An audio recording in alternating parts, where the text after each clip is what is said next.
What's up, y'all? I'm here with the legendary Mario Van Peebles at the screening in Atlanta for Outlaw Posse.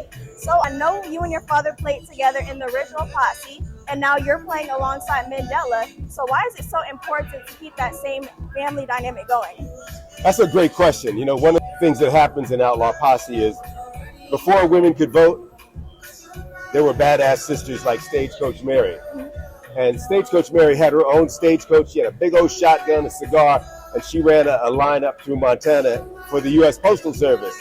Because sister knew that if they could make money from her, she could make money from her. So she decided to be her own boss. Whoopi Goldberg plays Stagecoach Mary in Outlaw Posse.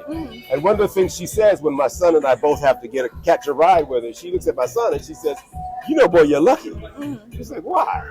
And she's like, "You're part of the first generation of young black men that can legally call a black man father."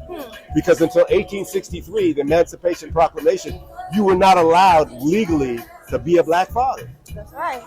They were just, our kids were just a product.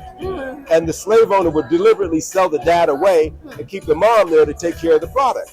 So it wasn't until 1863, 1865, if you're in Texas, where we could legally be a black father. Wow. Right? So what I wanted to show with Posse was I realized that, you know, with Posse, I had my dad, but I had no kids.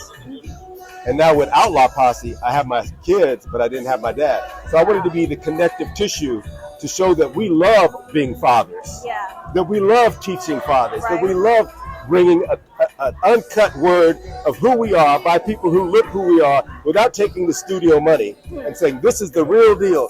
Cowboys, 1 out of 3 cowboys was black, but Hollywood don't show you that. They don't. Right? And right now it's interesting because it's so in the zeitgeist. You got Beyonce on the country charts. You got Pharrell with his Western line.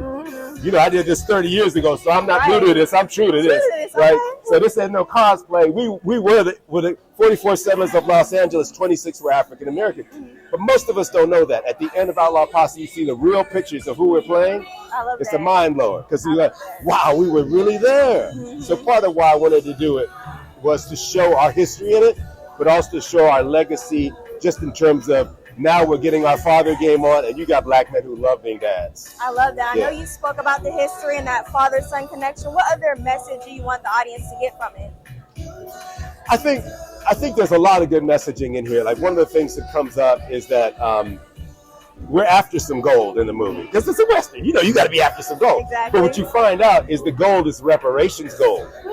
And then when we get the gold, we give it out to other folks. Because what happened was, when Lincoln was around, President Lincoln, they were supposed to give all the freed slaves 40 acres and a mule. And when Lincoln got killed, they didn't give it to the slaves. They gave that reparations money to the slave owners for the loss of their slaves. And so that's when my characters go, hell with that. I'm going to go out and get my own reparations. I know that's right. Right? And so we say in Outlaw Posse, the tagline is, slavery was legal. Right? Not letting women vote was legal.